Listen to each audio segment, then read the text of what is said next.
existe des régions de la planète où la vie prospère dans des conditions pratiquement insupportables pour la plupart des créatures. Des environnements où l'humidité est constante, l'air est lourd et les sons ne cessent jamais. Des espaces où les eaux calmes cachent plus qu'elles ne révèlent et où la végétation semble avoir poussé dans le seul but de bloquer tout accès à la lumière. Dans ces territoires humides et périlleux, une créature a appris à se fondre dans le paysage, à disparaître dans ses eaux, à résister à ses assauts et à s'affirmer silencieusement. On l'appelle Anaconda. Ce reptile gigantesque n'est pas un chasseur ordinaire. C'est un survivant né, un animal qui ne compte ni sur la vitesse ni sur l'agressivité. Sa force réside dans sa capacité à disparaître dans son environnement et à attendre le bon moment pour frapper. Depuis des millénaires, il a réussi à conquérir les zones humides, les estuaires, les marécages et les rivières d'Amérique du Sud. Cette expansion n'est pas due au hasard. Aucun autre grand prédateur, félin ou reptile, n'a réussi à s'implanter aussi efficacement dans des habitats aussi hostiles. Les jaguars dépendent de forêts denses et de proies abondantes. Les crocodiles ont besoin de cours d'eau stables et de berges dégagées. L'anaconda, quant à lui, prospère dans l'imprévisible. Dans les marais calmes où les courants sont rares, dans les estuaires aux eaux troubles couvertes de végétation flottante, dans les jungles où les arbres poussent et meurent, submergés par la boue. Le terrain peut changer, mais tant qu'il y a de l'eau, de l'ombre et un refuge où se cacher, l'anaconda aura sa place. Son corps a été façonné pour cela. Il peut facilement dépasser les 5 mètres de longueur et, dans des cas exceptionnels, atteindre beaucoup plus. C'est un animal massif, au corps épais et compact, recouvert d'une peau au ton vert terne, parsemé de taches noires et jaunes qui se fondent dans la boue, les branches submergées et les feuilles mortes. Plus qu'un simple motif, leur peau est un bouclier invisible, façonné au cours de millions d'années pour se fondre dans un monde d'ombre et d'eau. L'histoire évolutive de l'anaconda remonte à ses ancêtres au sein de la famille des boïdés, apparue il y a plus de 50 millions d'années. C'est durant l'Éocène, suite à l'extinction des grands dinosaures, que cette lignée a trouvé les conditions idéales pour se diversifier et occuper des niches de plus en plus spécialisées. Le genre Eunectes, auquel appartient l'anaconda, est apparu il y a entre 20 et 10 millions d'années, au Miocène, lorsque les vastes bassins inférieurs de l'Amazone et de l'Orénoque commençaient à se former en systèmes fluviaux étendus et inondés en permanence. Dans ces environnements, où les eaux sombres et les forêts inondables restent pratiquement intactes à ce jour, l'anaconda a trouvé un habitat adapté à ses besoins. Son corps, fruit d'adaptations précises, lui permet de rester immobile sous l'eau pendant des heures, voire des jours, avec seulement ses yeux et ses narines dépassant de la surface sans trahir sa présence. Dépassant à peine de quelques centimètres, il surveille tout ce qui l'entoure sans perturber le paysage. Cette anatomie spécialisée illustre parfaitement son extrême adaptation à la vie aquatique. Sous un voile d'eau trouble, ses yeux émergent comme 2 perles noires, effleurant à peine la surface où l'air humide se mêle à l'odeur de boue et de feuilles pourries. Aucun mouvement, pas un seul frisson ne trahit sa présence. À intervalles lents et mesurés, sa langue fourchue jaillit, capturant des particules invisibles flottant dans l'air dense. C'est alors qu'une présence brise le silence du bord marécageux. Un jeune coati s'aventure hors des sous-bois, ses pas légers brisant le silence avec des craquements à peine audibles. Il s'approche du rivage et baisse le museau pour boire.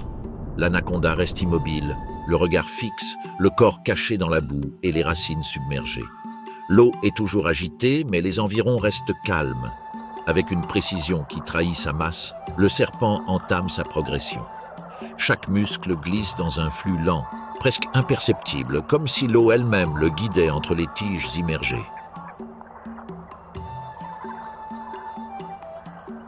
La distance se réduit, mais le coati ne le remarque toujours pas. Soudain, d'un mouvement précis, l'anaconda brise la surface et attaque. Ses mâchoires se referment sur le coati. Ses bobines l'enveloppent, le serrant avec une pression qui ne laisse aucune échappatoire.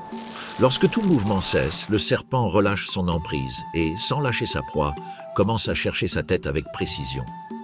À partir de là, le processus de déglutition commence, avalant progressivement tout le corps. Sa taille maniable, le coati ne rencontre aucune difficulté majeure pour l'avaler, aidé par ses mâchoires mobiles et sa peau flexible.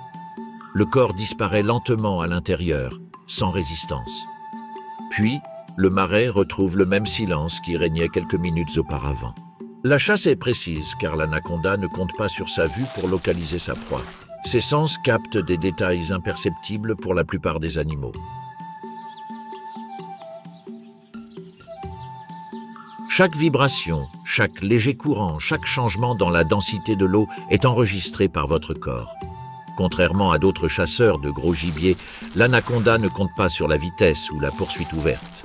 Sa véritable force réside dans sa capacité à interpréter avec précision son environnement, en mesurant chaque mouvement pour maximiser l'efficacité de son attaque sans gaspiller d'énergie. Ce contrôle minutieux de leurs ressources est vital dans un environnement où les proies ne sont pas toujours abondantes ou faciles à capturer. Gaspiller inutilement de l'énergie peut signifier de longues périodes sans nourriture, ce qui met à l'épreuve votre endurance et votre survie. Gaspiller inutilement de l'énergie peut signifier de longues périodes sans nourriture, ce qui met à l'épreuve votre endurance et votre survie. Cependant, l'anaconda possède un avantage clé. Après un gros repas, il peut rester jusqu'à 6 semaines ou plus sans se nourrir, ce qui lui permet de faire face aux périodes de disette sans compromettre ses fonctions vitales. En tant que reptile à sang froid, son métabolisme est ectothermique, ce qui signifie qu'il dépend de la chaleur ambiante pour réguler sa température corporelle.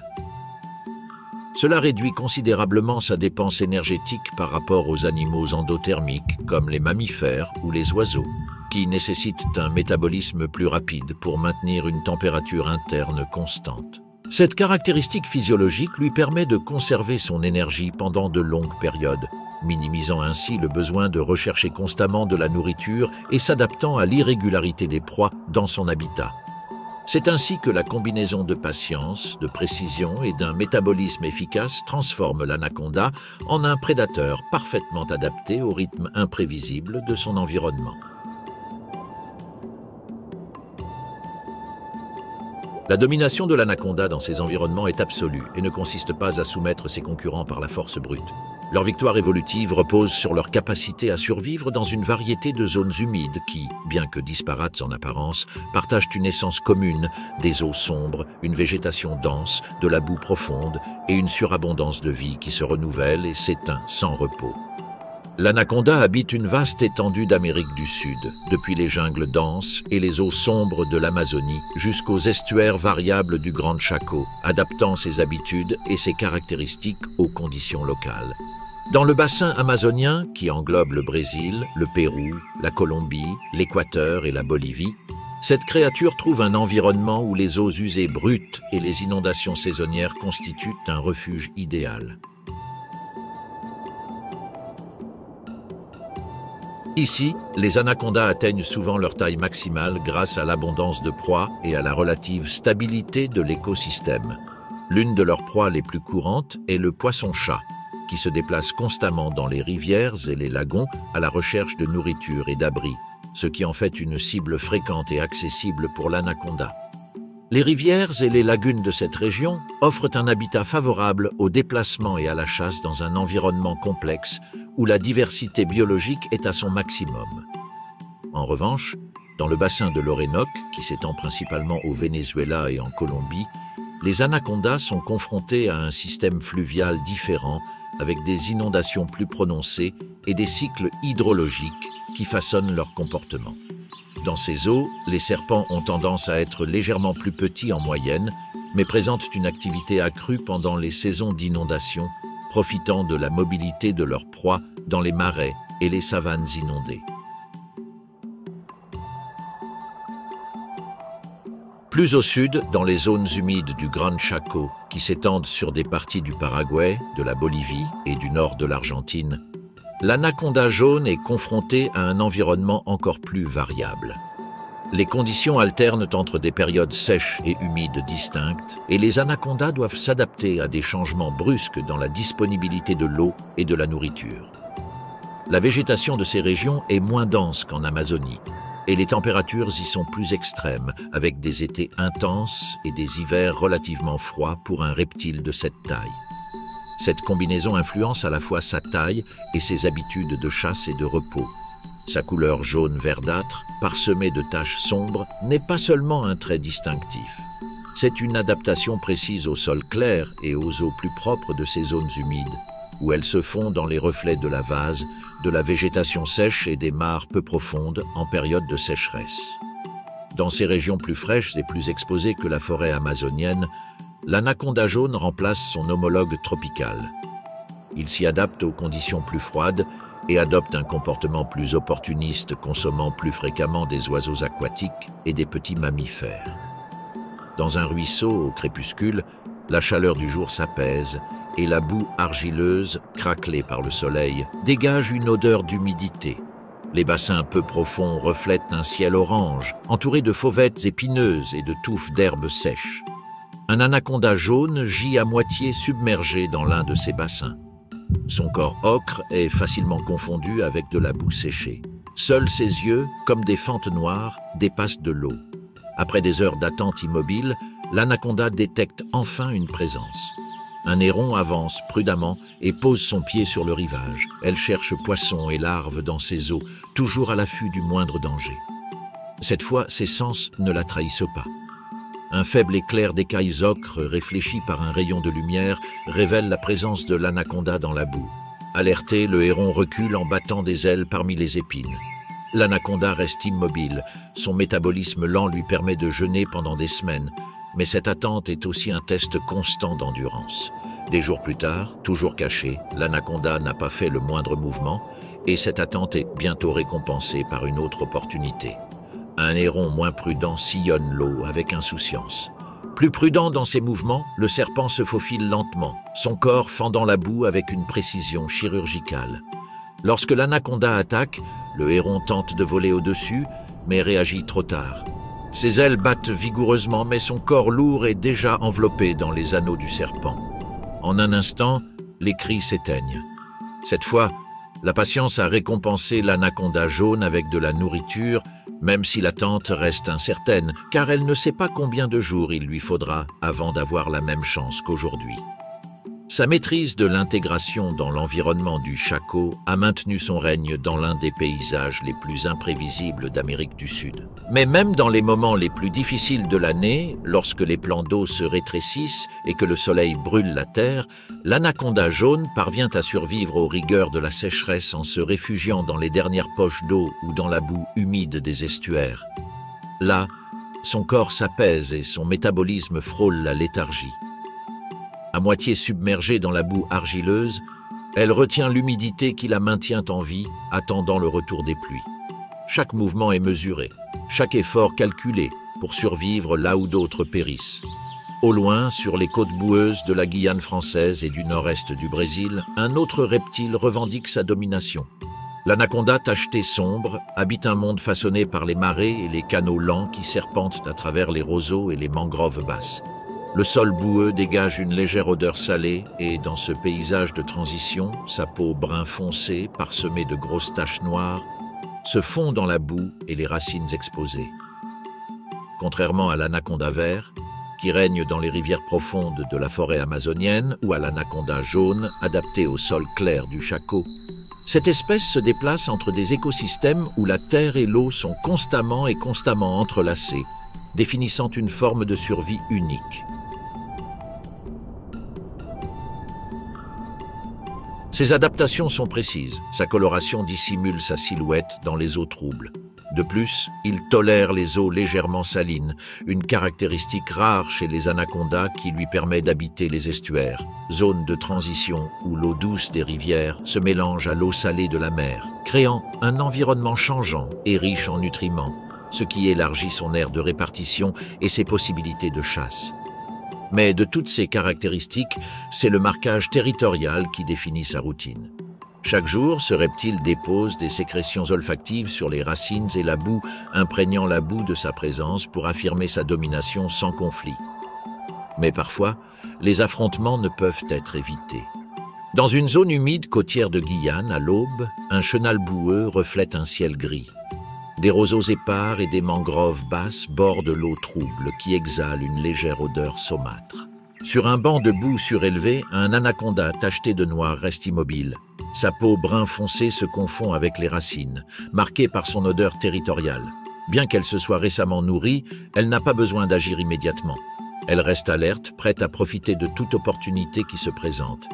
Un oasine à crête hirsute picore une branche basse, inconscient de la présence approchante d'un canal voisin. Là, un anaconda vert avance furtivement, glissant son long corps sinueux avec précaution vers l'oiseau. Les langues fourchues des deux serpents goûtent l'air dense et chargé. Ils se perçoivent, se reconnaissent. L'anaconda vert, captant les signaux chimiques du marquage territorial et observant la posture tendue de son rival, s'arrête, mesure la distance et se retire tranquillement, évitant une confrontation qui pourrait lui être coûteuse. Sans se presser, l'anaconda sombre s'étend hors du banc de boue, mais n'attaque pas. Il n'a pas besoin de cette nourriture pour le moment et tout mouvement précipité pourrait lui faire perdre sa nourriture. Même s'il n'agit pas, il ne permet pas non plus à un autre rival de prendre l'initiative. C'est son territoire et il le défend fermement. Ainsi, les deux serpents affichent des stratégies différentes face à leur proie. L'un attend patiemment et avec confiance en s'appuyant sur le timing et le contrôle spatial. L'autre, plus prudent, évite les confrontations inutiles pour préserver ses opportunités futures. Tandis que l'anaconda tacheté règne sur les zones humides saumâtres de l'Atlantique Nord, plus à l'ouest, le paysage change de forme et de rythme. Dans les plaines alluviales du nord-est de la Bolivie, les pluies saisonnières transforment de vastes prairies en savanes inondées, où l'eau et la terre se disputent le territoire selon des cycles incessants. Là-bas, l'anaconda bolivien règne en maître dans un paysage de lagunes saisonnières, de rivières sinueuses et de sols rougeâtres. Contrairement à l'anaconda vert, qui glisse à travers les jungles denses, ou à l'anaconda tacheté confiné aux zones humides côtières, cette espèce de 3 à 4 mètres de long évolue entre l'eau et la terre. Sa peau brun jaunâtre, parsemée de taches sombres, se fond dans la boue rougeâtre et les herbes dorées brûlées par le soleil. Dans cette région, ses adaptations sont précises et fonctionnelles. Sa coloration lui permet de se cacher dans les mares peu profondes ou parmi les hautes herbes, se fondant ainsi dans son environnement. Son corps, bien que robuste, reste suffisamment flexible pour grimper aux arbres bas, une rareté chez les anacondas. Pendant la saison sèche, lorsque les mares se rétrécissent et que les sols se fissurent, il se réfugie dans la boue humide ou parmi les branches, ralentissant son métabolisme pour conserver son énergie. Avec l'arrivée des pluies, il parcourt les prairies inondées et les forêts riveraines, chassant au crépuscule. Il détecte les vibrations et les mouvements des jabirus, des canards huppés ou des agoutis grâce à sa langue fourchue. Chaque attaque est précise. Un mouvement rapide et enroulé qui étouffe le poisson en quelques secondes avant que le calme ne revienne dans la zone humide. Son habitude de grimper aux arbres bas définit sa polyvalence. Malgré un poids compris entre 20 et 40 kg, sa musculature dense lui permet de s'enrouler autour des troncs rugueux, utilisant la force de ses anneaux pour s'ancrer. Les branches d'arbres tels que le palmier motaku, commun dans les forêts riveraines, offrent des surfaces rugueuses qui facilitent l'escalade. Ce comportement lui confère des avantages. De très haut, il échappe à la chaleur du sol, régule sa température dans la brise et surveille les proies terrestres comme les agoutis ou les oiseaux se reposant dans les prairies. Sa taille lui permet de tendre une embuscade sous un angle inattendu, augmentant ainsi son efficacité en tant que chasseuse. Cette maîtrise de l'eau et des branches consolide la position de l'anaconda bolivien comme souverain des savanes inondées, où chaque mouvement est un calcul de survie. Dans tous ces écosystèmes, l'anaconda conserve sa capacité d'adaptation, en ajustant sa physiologie et son comportement aux caractéristiques locales.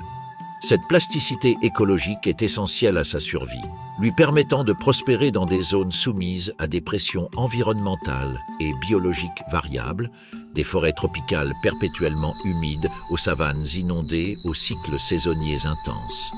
Mais malgré cette adaptabilité, aucun environnement n'offre de garantie. Chaque année, la saison sèche anéantit des centaines de spécimens. Tous ne résistent pas aux caprices d'un environnement qui change sans prévenir. Pour les plus jeunes spécimens, nouvellement indépendants, Les chances de survivre à la saison sèche sont minimes.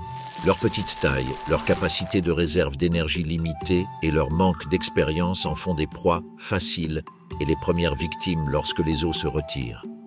Les adultes, blessés ou affaiblis par des affrontements antérieurs, sont également confrontés à des difficultés, surtout s'ils ne parviennent pas à atteindre les poches d'eau persistantes avant que le sol ne se fissure. Seuls les spécimens les plus grands et les plus robustes, dotés de territoires bien établis, peuvent supporter de longues périodes de disette, se réfugiant dans des vasières profondes ou sous des racines gorgées d'eau, où l'humidité leur permet de conserver leur énergie et d'éviter la déshydratation. C'est une sélection silencieuse et constante qui maintient l'équilibre dans ces écosystèmes. Et même si de nombreux survivants parviennent à survivre aux premières pluies, le prix à payer est élevé. Car dans ces territoires, s'adapter ne signifie pas toujours survivre. La saison sèche n'est pas une transition simple pour les anacondas. L'eau, qui pendant des mois avait recouvert les plaines, inondé les sentiers et nourri les poissons, les amphibiens et les prédateurs, commence à se retirer. Les lagunes se rétrécissent, les estuaires se fragmentent en bassins dispersés et les canaux plus petits sont réduits à des filets de boue stagnante. L'abondance cède la place à la pénurie. Les territoires qui offraient autrefois refuge, nourriture et voies d'évasion disparaissent.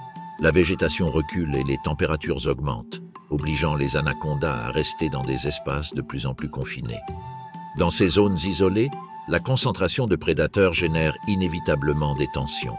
Les conflits territoriaux s'intensifient, les rencontres fortuites entre individus deviennent fréquentes et, avec elles, les pertes humaines. Mais les sécheresses sévères ne privent pas seulement d'eau et de nourriture les animaux qui en dépendent. Elles perturbent également les hiérarchies de chasse et de traque qui maintenaient l'ordre tacite de la forêt pendant la saison des pluies.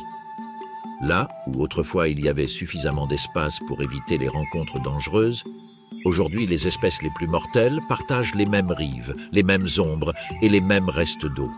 Ce qui aurait pu être autrefois une simple coïncidence devient une situation dangereuse. Le jaguar, célèbre chasseur de la jungle, suit également l'eau. Ce félin, doté d'une morsure capable de percer les crânes et de sens aigus entraînés à détecter la moindre vibration dans l'air, sillonne les rives boueuses à la recherche de son opportunité. Les deux prédateurs, différents par nature mais similaires par leur létalité, coïncident dans le même petit espace. Ce n'est pas un lieu propice au combat. La nature interdit tout conflit direct entre chasseurs de gros gibier. Tous deux reconnaissent qu'une confrontation ouverte peut être coûteuse. Dans ce genre de rencontre, l'approche habituelle est le repli. Fuir dans l'eau, se réfugier dans l'ombre. Mais en cas de sécheresse, les options s'épuisent. Parmi les roseaux d'un lagon qui se rétrécit, un anaconda avance lentement. Chaque mouvement la rapproche des dernières poches d'eau profonde, où elle pourrait encore se cacher. Le jaguar l'observe de loin. Il la reconnaît, sachant que ce corps lourd et lent au sol représente une proie potentielle, mais aussi un risque. C'est un animal habitué à chasser furtivement, à surprendre, à tuer en quelques secondes. Il n'y a cependant aucune surprise ici. Le félin s'approche, longeant prudemment la boue. À chaque pas, ses pattes s'enfoncent légèrement, laissant des empreintes qui se remplissent d'eau trouble. L'anaconda perçoit la vibration, perçoit la proximité. La boue empêche toute retraite rapide. Les roseaux s'éclaircissent, seule la berge dégagée demeure. Le jaguar s'arrête à quelques mètres. À cette distance, n'importe quelle proie plus petite aurait tenté de s'échapper. Mais l'anaconda n'a pas peur. Il est calculateur. Consciente de son désavantage sur la terre ferme, elle replie son corps, forme une boucle autour d'elle-même et attend. Aucun bruit. Seule la respiration haletante du jaguar et le bourdonnement persistant des insectes se multipliant dans la chaleur calme. Le félin lance une attaque. Ses griffes cherchent à maintenir la partie médiane du corps. La morsure tente de se fixer près de la base du crâne, mais il n'y a pas d'ouverture. L'anaconda se déplace, non pas rapidement, mais avec une force ferme et décisive. En une infime fraction de temps, son corps se referme autour du jaguar. Il l'enroule autour de lui avec une manœuvre perfectionnée au cours des millénaires. La force de l'anaconda ne réside pas dans sa vitesse, mais dans la progression incessante de sa constriction. Chaque tour réduit l'espace, limite la mobilité et entrave les contre-attaques. Le jaguar, malgré sa puissance, ne peut déployer efficacement ses griffes. La boue glisse, l'eau recouvre les pattes arrière. La morsure, efficace contre les proies plus petites, est inutile contre un corps recouvert d'écailles rugueuses et de muscles compacts. Il n'y a aucune possibilité de fuite. La pression sur le torse du chat bloque la respiration et perturbe la circulation. En quelques secondes, l'effort devient inefficace. L'endurance diminue. Lorsque le corps du jaguar devient immobile, le serpent relâche son emprise. Il ne cherche pas à le dévorer. Trop gros, trop cher. Mais il a gagné, car dans les zones humides, gagner ne signifie pas toujours tuer ou nourrir. Parfois, cela signifie simplement continuer à exister. Le félin est allongé sur la boue, son flanc encore couvert d'algues et de roseaux brisés. L'anaconda, épuisé par l'effort et la perte d'eau dans son corps, glisse vers ce qui reste du lagon. Juste une bande d'eau trouble, de quoi se cacher et se rétablir. Ces types de confrontations sont rares. La jungle prévient les conflits entre grands prédateurs. Mais lorsqu'elles se produisent, elles ne sont pas un spectacle de violence, mais plutôt une manifestation de la logique grossière qui régit ces territoires. Ici, la force ne garantit pas toujours la victoire. L'anaconda survit parce qu'il ne tente pas l'impossible, il ne défie pas ouvertement ses concurrents, il recule quand il le faut, attend quand c'est prudent et attaque quand la marge est minime mais décisive. Cette rencontre, marquée par l'urgence de la sécheresse et la réduction des espaces sûrs, rappelle que, dans la nature, les règles prévalent sans conteste, et celui qui les comprend persiste. Dans les semaines à venir, de nouvelles pluies transformeront le paysage. Les estuaires s'élargiront, les lits des rivières gonfleront et cette abondance offrira à chaque espèce sa marge de manœuvre. Et l'anaconda, une fois de plus, sera toujours là. Dans les zones humides tropicales, où l'air reste immobile et la vie concentrée dans les dernières poches d'eau, la survie ne dépend pas de la vitesse ou de l'agressivité. L'anaconda se cache immobile, calculant précisément chaque mouvement, conscient que le moindre signe peut ruiner des heures d'attente. Leurs proies, adaptées pour détecter le moindre bruit ou vibration, réagissent instantanément au moindre danger. Parmi eux, les capybaras sont particulièrement vulnérables. Dans les zones humides du Pantanal brésilien, leurs besoins constants d'eau et de nourriture les obligent à se rassembler sur les berges, s'exposant ainsi aux prédateurs en baissant parfois leur garde. Dotés d'un corps robuste et d'habitudes grégaires, ils fréquentent les berges à la recherche d'eau et de nouvelles pousses de plantes aquatiques ou terrestres. Leur sécurité réside dans le nombre, dans le déplacement en groupe qui maintiennent une vigilance collective. Mais ils ne parviennent pas toujours à percevoir tous les risques qui les entourent. La jungle ne permet pas de se laisser distraire et même ainsi, l'abondance temporaire nous invite à baisser la garde. Un matin sans vent, avec les eaux aussi calmes qu'un miroir nuageux, un capybara adulte s'approche du rivage. La boue humide conserve les traces de leurs pattes. L'eau, rare après des semaines sans pluie, laisse à nu un anneau de racines et de feuilles mortes. Rien dans les environs ne semble déplacé. Mais ce qu'il ne voit pas, ce qu'il ne peut pas remarquer, c'est que sous la surface, parmi les restes de branches submergées, un anaconda attend. Son corps, allongé dans une courbe imperceptible, reste immobile. Seuls ses yeux perçoivent une fine couche brillante dans l'ombre. Sa langue fourchue, presque invisible, capture les particules qui révèlent la proximité exacte du rongeur. Chaque pas du capybara crée de minuscules ondulations, des cercles parfaits qui s'élargissent et se brisent contre les roseaux. Leur prédateur calcule. Le timing dépend non seulement de l'opportunité, mais aussi de la distance. Trop tôt, et ils alerteront leur proie. Le capybara avance prudemment, se rapprochant du rivage pour boire de l'eau. Il s'arrête, s'accroupit et s'assoit pour boire. Mais quelque chose ne va pas. Il ralentit et regarde l'eau avec inquiétude. Quand il sent enfin le risque, il est trop tard. En un instant, le corps de l'anaconda se précipite vers l'avant. Ses boucles se referment autour du capybara, le serrant avec une force implacable. Aucun bruit, aucun avertissement. L'anaconda s'enroule autour du cou et du torse de l'animal dans une manœuvre impeccable. Chaque torsion du serpent restreint la mobilité et entrave la respiration. La pression interrompt le flux d'oxygène. En quelques secondes, la lutte se réduit à des convulsions involontaires. L'issue est rapide, silencieuse et définitive. L'image de ce capybara dévoré dans les eaux troubles de la zone humide résonne encore, mais ce serait une erreur de croire que l'anaconda n'est influencé que par sa force ou sa faim. Il y a autre chose, quelque chose dont on parle rarement et qui ne fait pas référence à ses énormes muscles ou à son corps conçu pour l'embuscade. C'est dans son visage, dans ce masque froid, inexpressif et dénué d'émotion qui révèle sa véritable essence. Un prédateur façonné, pièce par pièce, pour tuer. Contrairement aux grands félins qui ont besoin d'une certaine harmonie physique, d'une symétrie et d'une certaine attractivité non seulement pour survivre, mais aussi pour courtiser et se reproduire, l'anaconda ne répond à aucune de ces exigences. Elle n'a pas besoin d'être belle. Sa physionomie se limite à une fonctionnalité absolue, attraper, étouffer et avaler. Ses yeux, placés haut et de côté, lui permettent de scruter la surface sans trahir son corps submergé. Noir, opaque, sans aucune intention ni avertissement. Des regards sans profondeur, où ne réside ni fureur ni compassion. Seul le calcul. Son museau large et plat, renforcé par des dents acérées et recourbées vers l'intérieur, transforme toute morsure en piège sans issue. Bien qu'il soit dépourvu de venin, ses dents laissent de profondes plaies chargées de bactéries qui, si elles ne sont pas tuées instantanément, entraînent une infection lente et certaine. Aucune trace d'émotion dans cette bouche, aucune grimace qui accompagne la capture ou la mort. Juste une fonction. Mais c'est dans les muscles de votre corps que se révèle l'autre secret de son efficacité. Chaque fibre a une seule fonction, envelopper et aplatir.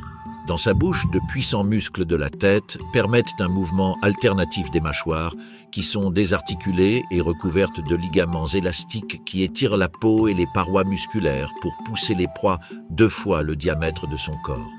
L'acte de déglutition est silencieux, progressif et méticuleux. Une séquence de contractions musculaires synchronisées qui déplace la proie plus profondément dans son corps. Quelques heures plus tard, le même anaconda qui a tué le capybara détecte une autre opportunité. Sur la rive d'un petit lagon, le corps sans vie d'un cerf gît abandonné. Malade et abandonné par les charognards habituels, il reste vital pour l'anaconda. Il glisse entre les racines submergées et la végétation des marais jusqu'à atteindre le cadavre. Bien qu'un peu plus âgé qu'elle, il n'hésite pas. La viande morte n'est pas un déchet. En période de pénurie, son instinct opportuniste lui permet de profiter de ce que les autres rejettent, et ce corps inerte représente une nourriture sûre. Puis, le rituel commence. La bouche s'ouvre, les mâchoires se détendent et les ligaments faciaux s'étirent. La peau de la tête est repoussée vers l'arrière et les dents courbées agrippent la chair, tandis que les muscles de la gorge poussent. Chaque contraction déplace la proie de quelques centimètres vers l'intérieur. Le cerf, avec ses bois désordonnés et ses sabots raides, disparaît progressivement dans ce corps énorme. Les parois musculaires de l'anaconda se dilatent jusqu'à leur limite. Il n'y a aucune violence dans cet acte, mais plutôt une séquence mécanique et froide perfectionnée au fil de millions d'années. Une question inévitable se pose alors. Que deviennent les parties dures? Bois, os, sabots, morceaux osseux que même un anaconda ne peut digérer facilement. La réponse se trouve dans son estomac, une cavité renforcée par des acides gastriques dévastateurs. Les proies ingérées subissent une digestion lente mais acharnée. La chair et les organes mous se décomposent en quelques jours, tandis que les os plus petits se ramollissent et se fragmentent. Les bois et les sabots, incapables de se dissoudre complètement, sont conservés jusqu'à ce que le corps absorbe tout ce qui est utile. Lorsque ces morceaux ne peuvent être digérés, l'anaconda les régurgite tout simplement. Il le fait dans des zones sûres, loin des prédateurs et sans aucun témoin. Une masse d'os blanchâtres, de bois décomposé et de matière organique méconnaissable est abandonnée dans le fourré. Tout au long de ce processus, l'anaconda reste caché, camouflé dans son environnement, son corps gonflé de proie se décomposant lentement à l'intérieur. Il ne bouge pas, ne chasse pas, ne s'expose pas. Son existence est suspendue dans un silence tendu, où sa seule priorité est de traiter chaque miette de nourriture qu'il obtient. C'est ainsi qu'elle a toujours survécu sur ces terres. Elle n'est pas connue pour sa rapidité, ni pour son beau visage. Sa permanence est due à l'efficacité brutale d'un corps qui exploite toutes les ressources disponibles et à une physiologie adaptée non pas pour séduire, mais plutôt pour tendre une embuscade, étouffer et consommer sans laisser de résidus. Voilà le vrai visage de l'anaconda. Un masque indifférent où seul compte la proie, la force et la survie. Mais cette apparente invulnérabilité laisse place à une fragilité inattendue. Durant le processus digestif, son temps de réaction est réduit, sa mobilité est diminuée et son attention est dispersée. Sa léthargie l'expose à des prédateurs qui, en d'autres circonstances, éviteraient la confrontation. Les grands alligators et les jaguars détectent rapidement l'odeur de chair en décomposition et la présence prolongée d'un corps statique. C'est là que réside le paradoxe de l'anaconda. Son succès en tant que chasseur le rend extrêmement vulnérable. Après chaque prise importante, il passe du statut de prédateur à celui de proie potentielle. L'environnement même qui a récompensé sa patience peut se retourner contre lui. Une tempête soudaine ou une inondation inattendue suffisent à interrompre cet état d'immobilité. La jungle ne conserve pas de vainqueurs éternels. Chaque jour, elle bouleverse les hiérarchies, déplace les chasseurs et expose ceux qui dominaient autrefois à des risques. Et l'anaconda, malgré sa domination dans l'eau et son habileté à se faufiler, dépend de cet équilibre instable. Il ne peut rester trop longtemps au même endroit. L'odeur de digestion, les traces dans la boue, les plumes ou les restes flottant à la surface sont des signes révélateurs que les autres sauront interpréter. Ainsi, sa vie se déroule dans cette dualité constante, mortelle dans son attaque, vulnérable dans son repos. Capable d'éliminer sans effort l'un des herbivores les plus robustes du continent, mais obligé de se cacher pour éviter que ce triomphe ne devienne son acte final. Lorsque les premières tempêtes reviennent dans les vastes plaines du fleuve Orénoque au Venezuela, tout le paysage est transformé. Le ciel, autrefois clair et brûlant, est couvert de nuages denses. La foudre frappe au loin et la pluie inonde ce qui, pendant des mois, n'était que boue craquelée et lits de rivières mourants. Dans ce décor où la végétation s'épanouit et où les petits vertébrés se multiplient, commence l'un des épisodes les plus singuliers et les plus discrets de la jungle, la saison de reproduction de l'anaconda.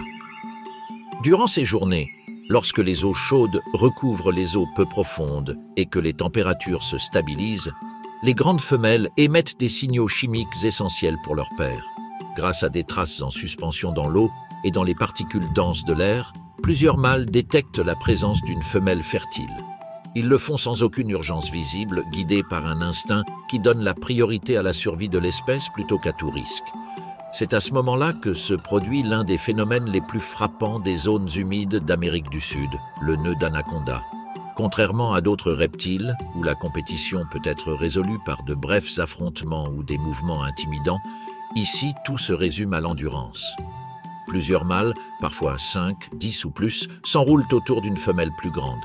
Ils le font sans violence directe, mais avec une obstination absolue. Chaque individu cherche à se positionner, à limiter les mouvements de ses rivaux et à maintenir un contact étroit avec la femelle. De loin, cette masse de corps pourrait être confondue avec des bûches transportées par le courant. Mais il s'agit en réalité d'une manœuvre de survie génétique. Le nœud reste noué pendant des jours, voire des semaines. Sous la surface, parmi la végétation flottante et les roseaux brisés, les corps reptiliens se tendent et se desserrent avec une lenteur calculée. Aucun son, aucun geste reconnaissable. La jungle reste insensible à ce rituel sans spectateur. La femelle, supérieure en taille et en force, contrôle le rythme. Elle ne privilégie jamais un mâle en particulier.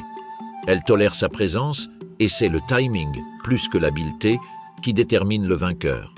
Celui qui endure le plus longtemps gagne. Celui qui n'abandonne pas.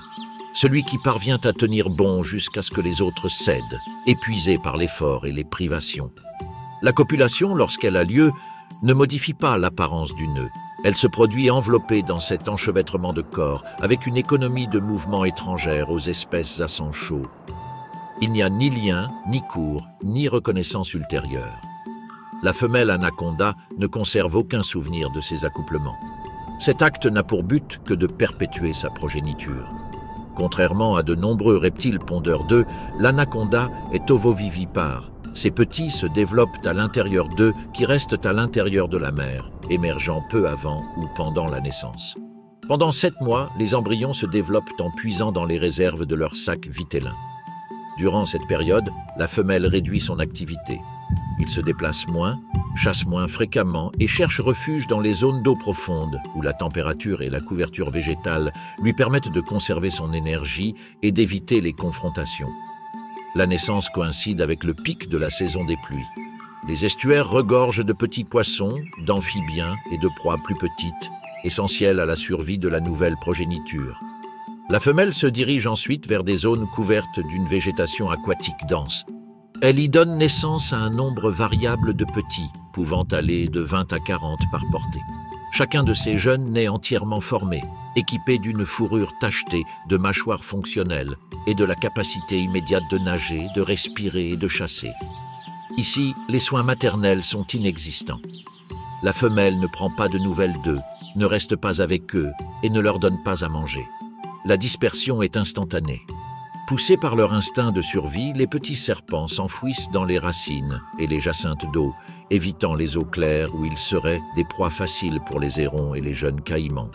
Les premières proies de ces jeunes sont généralement des petits poissons, des têtards et des crabes d'eau douce. Les premiers jours, leur comportement se limite à se cacher et à se nourrir de manière opportuniste. Parmi les dizaines de bébés qui sont nés, peu survivent à la première semaine. Le taux de mortalité est élevé, comme il sied à un écosystème où l'abondance des naissances garantit que, malgré les pertes, au moins quelques-uns survivent jusqu'à la maturité. À mesure qu'ils grandissent, les jeunes anacondas s'aventurent dans des zones d'eau plus profondes. Leur régime alimentaire est diversifié, comprenant de petits amphibiens, des reptiles et, au fil du temps, des oiseaux aquatiques sans méfiance.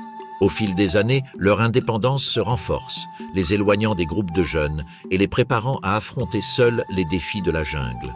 La maturité sexuelle survient entre 3 et 4 ans, lorsqu'ils atteignent une taille suffisante pour participer au rituel de reproduction. À ce moment-là, ils ont quitté les zones humides les plus exposées et se déplacent seuls dans des estuaires plus isolés et des canaux secondaires. Ils ne retournent pas à leur lieu de naissance, ne conservent pas le souvenir de leurs origines, ne cherchent pas à établir de hiérarchie. Pour eux, la jungle ne permet pas ce genre de persistance émotionnelle. Le cycle se répète sans variation. Chaque génération reproduit les mêmes stratégies de chasse, les mêmes déplacements, les mêmes tactiques d'attente et d'attaque. La seule différence réside dans les individus qui survivent et dans quelles conditions. Les comportements qui garantissent la survie ne se transmettent pas par l'apprentissage, mais sont inscrits dans les gènes. Dès le premier instant, chaque progéniture agit guidée par des instincts qui trouvent leur origine dans sa structure cérébrale la plus primitive, le cerveau dit reptilien. Ce système de base régule les fonctions essentielles et les comportements innés, sans laisser de place à l'apprentissage social ou aux mémoires complexes. Ainsi, l'anaconda n'élève pas ses petits, ne leur offre ni protection ni conseil. Il n'existe aucun lien familial ni enseignement de la mère à ses petits, ni hiérarchie ni clan définissant la vie sociale. Chaque individu doit découvrir par lui-même comment faire face à un environnement où l'erreur peut être fatale. À chaque saison des pluies, le cycle recommence. L'eau recouvre à nouveau les champs et les marais, et avec elle, les rituels ancestraux reprennent vie. Les femelles émettent des signaux chimiques qui pénètrent l'air dense, appelant les mâles à des rencontres silencieuses et prolongées. De ces rencontres naîtront des dizaines de petits. Guidés par leur instinct, ils affronteront un environnement impitoyable où la survie est un défi constant et l'adaptation, seule garantie. À la fin de la saison des pluies, le Pantanal brésilien dévoile l'un de ses visages les plus rudes. Là où autrefois l'eau recouvrait tout d'une couche uniforme de boue liquide, il ne reste plus aujourd'hui que des flaques profondes et des lagunes isolées. Le reste, des berges pourries, des racines exposées et des roselières brisées. Pendant la saison sèche, la pénurie d'eau concentre la faune dans des zones de plus en plus restreintes. Dans ces espaces partagés, deux prédateurs ancestrales entretiennent une coexistence tendue et mesurée.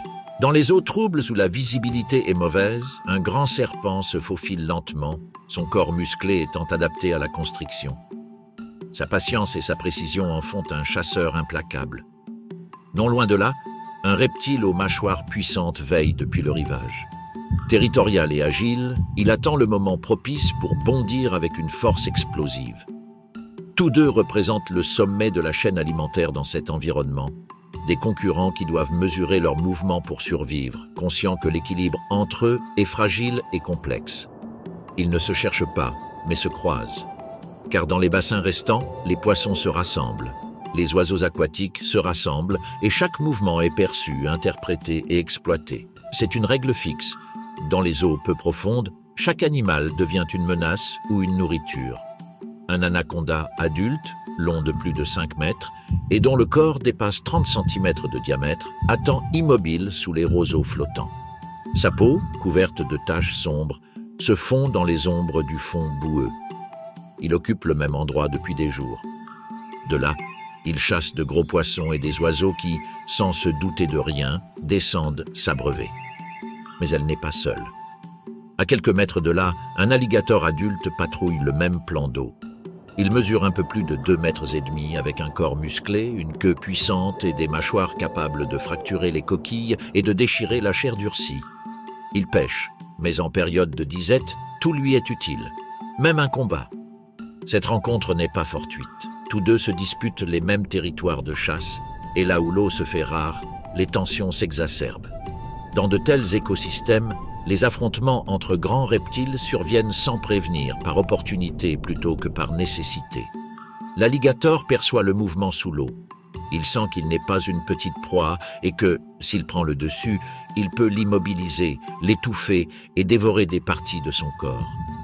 L'anaconda, en revanche, comprend qu'en dehors des eaux libres, l'alligator est un rival dangereux. Mais dans les eaux peu profondes et couvertes, la situation change.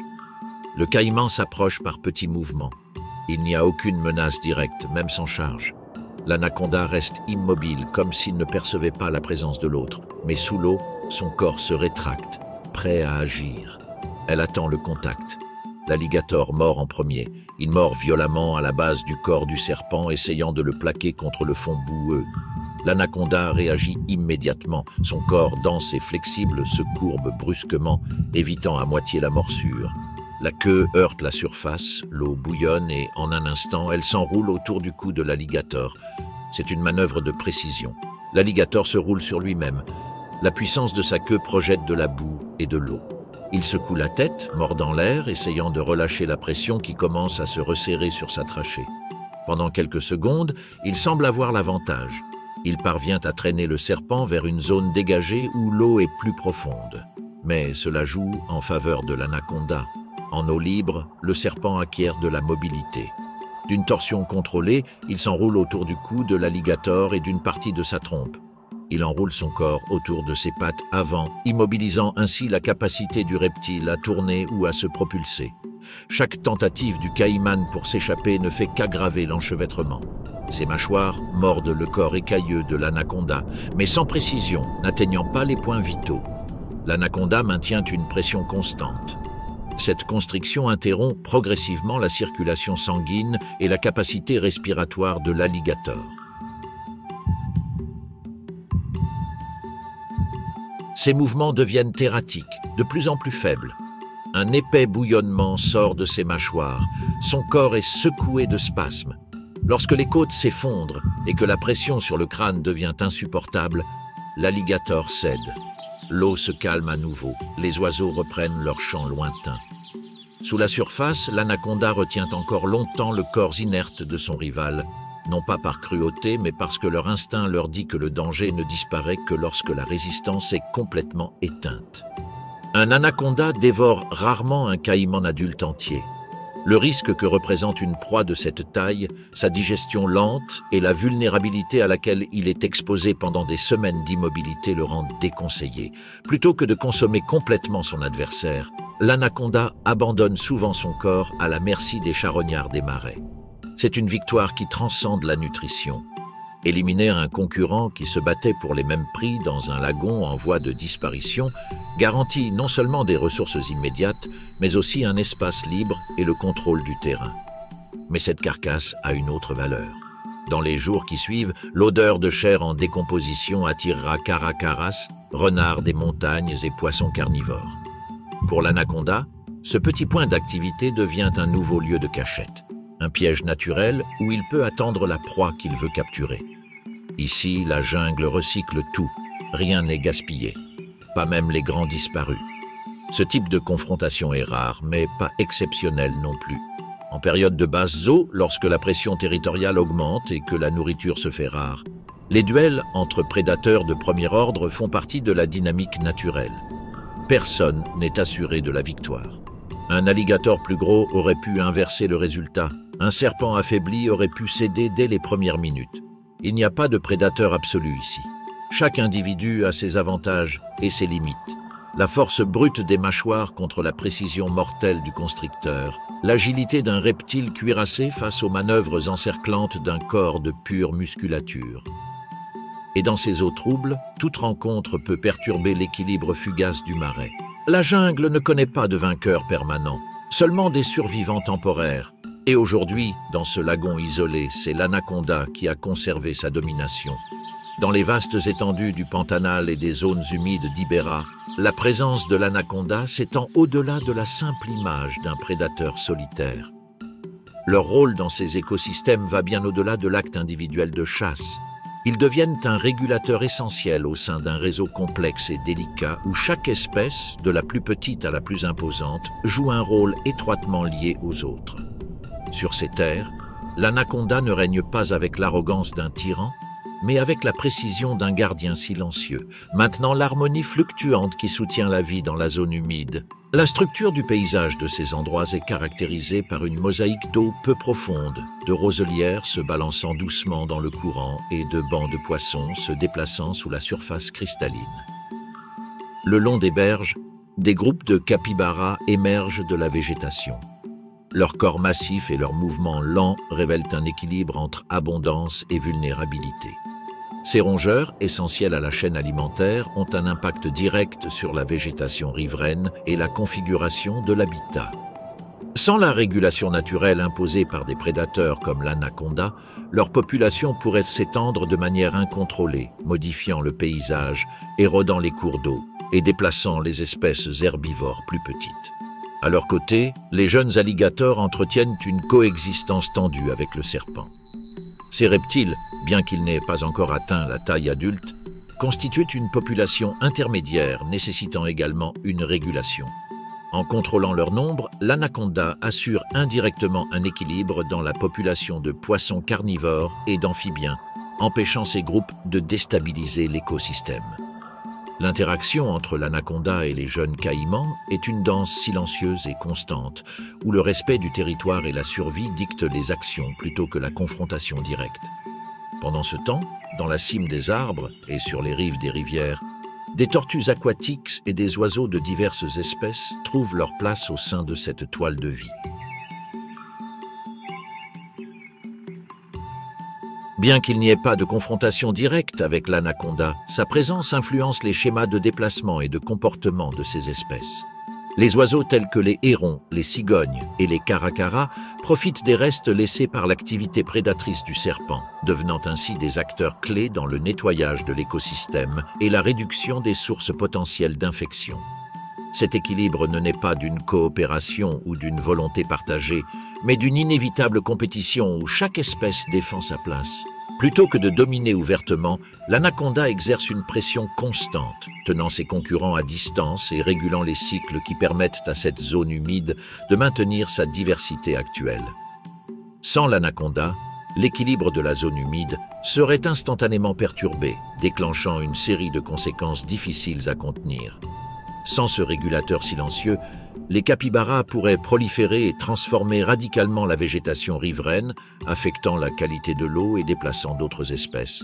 Sans pression, les jeunes capybaras augmenteraient leur nombre et modifieraient les populations de poissons et d'amphibiens, altérant ainsi le fragile équilibre trophique.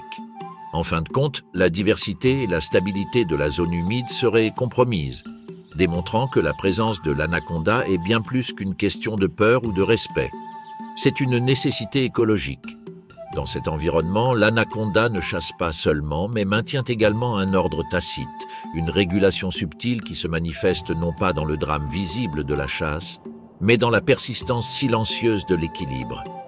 La vie dans le marais est soutenue par cette tension constante, où chaque créature, du puissant serpent au plus petit poisson ou oiseau, a son rôle et son espace. L'anaconda, dans son sens le plus large, n'est pas seulement un prédateur, mais un élément clé de la machinerie complexe qui maintient en vie ce vaste réseau de vie. Ainsi, alors que le soleil se couche et que les eaux reflètent les dernières lueurs du jour, l'anaconda continue son chemin, non pas comme un tyran imposant sa volonté, mais comme un régulateur invisible dont l'existence assure la diversité et la santé d'un écosystème fragile mais vigoureux. À l'ombre des roseaux et sous la surface, son influence se propage silencieusement, maintenant l'équilibre délicat du marais. Des rives sombres de l'Amazone aux estuaires sans fin du Paraguay, l'anaconda occupe une place particulière dans la mémoire de ceux qui habitent ces terres. Ce n'est pas un animal comme les autres dans les zones humides. C'est une présence constante, souvent invisible, mais toujours acceptée. Là où l'eau reste immobile, la végétation s'épaissit et la boue engloutit les empreintes de pas. Il y a ceux qui savent que sous la surface, elle reste immobile, en attente. Partout en Amérique du Sud, divers villages riverains et communautés rurales ont façonné leur relation avec ce reptile à travers des histoires, des avertissements et des superstitions. Dans une grande partie de l'Amazonie brésilienne et péruvienne, l'anaconda est considérée comme l'esprit qui protège les eaux profondes, contrôlant l'accès aux lagunes et aux eaux stagnantes. Loin d'être perçue comme un monstre, elle est reconnue comme une gardienne, une entité respectée dont les conflits doivent être évités. Sur la côte et dans les estuaires Guarani, l'histoire devient plus immédiate. De vieux pêcheurs racontent des histoires de serpents énormes capables d'avaler des veaux entiers lors des inondations estivales. Certaines de ces histoires racontent que l'apparition d'un anaconda près des cours d'eau annonce une catastrophe ou une maladie. D'autres, en revanche, affirment que leur présence garantit la fertilité de la zone humide, renouvelant la vie dans les mois qui suivent les fortes pluies. Au-delà des légendes, il existe des témoignages authentiques de rencontres avec d'énormes spécimens. Des naturalistes et explorateurs du XXe siècle ont recensé des serpents mesurant plus de 8 mètres de long, découverts dans des régions reculées du Brésil et de Bolivie. Des témoignages de terrain ont même fait état de corps humains retrouvés à l'intérieur d'anacondas capturés lors d'inondations. Bien que rares et exceptionnellement rares, ces incidents ont renforcé l'image de l'anaconda comme une présence monstrueuse. Le comportement de ce reptile a également alimenté la perception d'une créature indétectable. Sa capacité à rester immobile pendant des semaines, caché parmi les racines et la végétation flottante, en fait un animal presque intangible. Alors que d'autres prédateurs laissent des traces et nécessitent une mobilité constante pour chasser, l'anaconda peut attendre aussi longtemps que nécessaire, disparaissant dans le silence du marais. Pour les hommes et les femmes des campagnes, cette capacité est plus dérangeante que la violence ouverte. Il n'attaque pas par rage. Il ne poursuit pas. Il est, tout simplement. Et quand il agit, ce qu'il laisse derrière lui est méconnaissable. Ce respect ancestral a été bouleversé ces dernières décennies. L'expansion des terres agricoles, le drainage des zones humides, la déforestation des zones riveraines et les brûlis contrôlés ont de plus en plus encerclé les derniers refuges des grands anacondas. Les incendies récurrents dans des régions telles que les zones humides d'Ibera, le Pantanal et le bassin inférieur de l'Amazone ont considérablement réduit les zones où ces serpents peuvent atteindre leur plus grande taille. À cela s'ajoute une chasse aveugle. Bien que l'anaconda ne soit généralement pas chassé pour sa viande ou sa peau, sa taille et sa réputation en font une cible fréquente pour les braconniers et les agriculteurs qui le considèrent comme une menace pour le petit bétail. Paradoxalement, plus leur habitat est fragmenté, plus il est difficile de les trouver.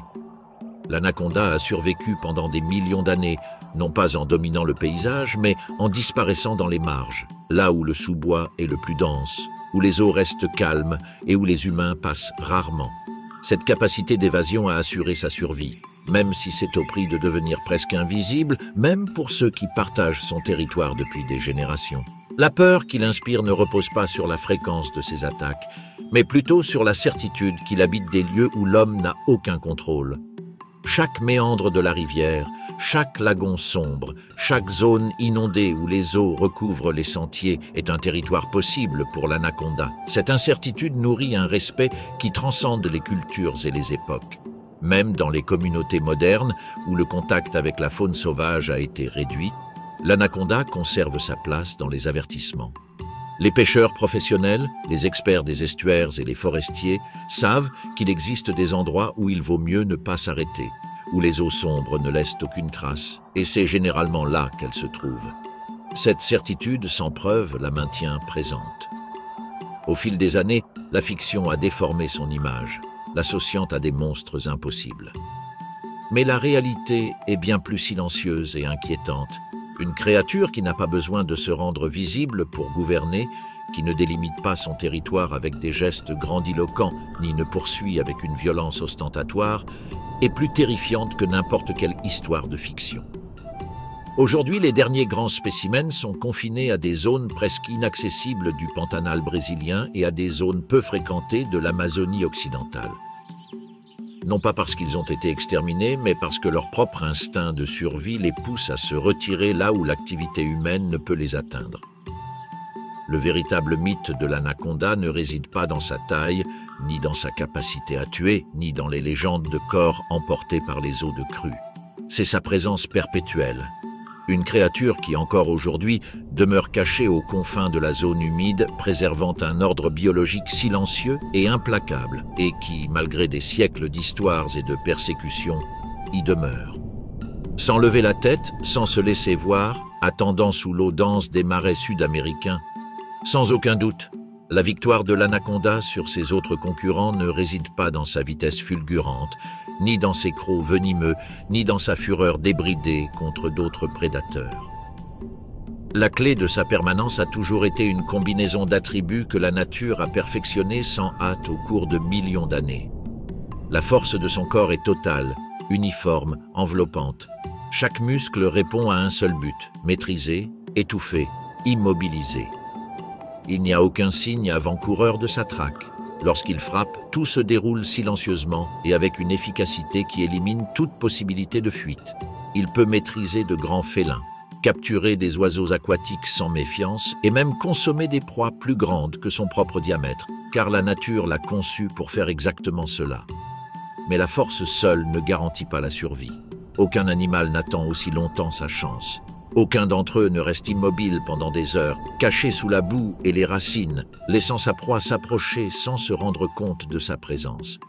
Ce n'est pas l'impatience qui définit sa chasse, mais une stratégie perfectionnée dans l'attente, une confiance absolue dans le bon moment. À cette capacité de traque s'ajoute sa domination sur son environnement. La couleur de sa peau, l'éclat mat de ses écailles et la disposition de ses yeux lui permettent de se fondre dans le paysage. Cette invisibilité naturelle lui permet de survivre là où d'autres sont exposés et de se cacher sans jamais révéler sa position. Les conditions extrêmes ne l'intimident pas non plus. L'anaconda peut résister à la sécheresse, s'adaptant aux petits bassins et aux inondations qui anéantissent les marges du marais. Il peut se nourrir abondamment puis disparaître pendant des semaines, submergé sous des racines immergées ou enfoui dans la boue. Cette résistance physique et métabolique est une autre de ses armes silencieuses.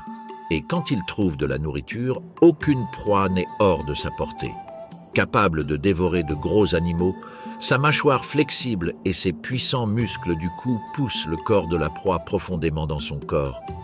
Et si les conditions deviennent défavorables, si l'eau se fait rare, si le territoire est envahi, l'anaconda ne conteste pas. Il ne riposte pas contre le territoire perdu. Il recule. Elle disparaît sans laisser de traces dans des zones plus profondes, dans des coins de zones humides, où la vie persiste en dehors de l'activité humaine. Cette capacité à céder du terrain sans perdre sa présence est une autre raison de son succès. Il survit parce qu'il sait quand s'écarter, quand revenir.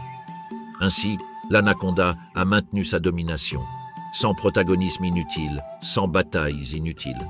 Son héritage n'est pas la peur qu'il inspire, ni les légendes qui l'entourent, mais la certitude de sa permanence. Il a résisté aux changements climatiques, survécu aux extinctions et à la fragmentation de son habitat. Aujourd'hui, dans les zones humides qui subsistent encore, il continue de glisser sous la surface, invisible, intact, non pas comme un monstre, mais comme la manifestation d'une nature patiente, efficace et mortelle. Un rappel que dans ces terres d'eau et de boue, la vie est soutenue par des créatures qui n'ont pas besoin d'être vues pour gouverner. Et tant qu'il y aura des eaux calmes, des racines submergées et des bassins profonds, l'anaconda restera là, sans bruit, sans répit, sans oubli.